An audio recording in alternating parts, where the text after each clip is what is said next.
नमस्कार मित्रांनो, आम्ही गेलतो तर आमची नवीन गाडीची डिलिव्हरी होती. हे तुम्ही बघू शकता. पप्पा डॉक्युमेंटवर सह्या करायले. तर आता इथं आमच्या गाडीचं माझ्या आईला काय जास्त माहीत नव्हतं. ती मागं वाढायली बघा पडदा.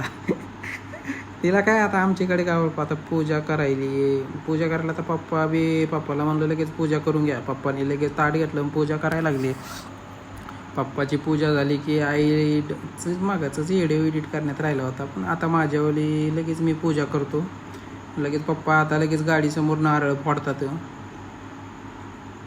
लगेच माझ्या चुलत्याला म्हणलं, मी आवाज दिला, मला कशी वाटली तुम्हाला आमची गाडी? भारी वाटली का? येऊन हुंदायची. चुलताने गाडी बाहेर काढली. म्हणलं चुलत्याला म्हणा चला. आता हे पुण्याच्या रस्त्याला आम्ही जाताना गावाकडं, आता आम्ही ज्यावेळेस गाडी पुण्याहून घेतली त्यावेळेस लगेच आम्ही गावाकडं आणली गाडी आम्हाला कमीत कमी 300 किलोमीटर लागले. पुन्हा गावाकडं आलो. सगळे लोक आले गल्लीतले. गाडीची पूजा केली. गाडी मस्त फटाके गिटाके लावले. मस्त सगळे आले होते. मस्त एन्जॉय खूप केला. पुन्हा फॅमिली मी सगळ्यांनी पूजा केली.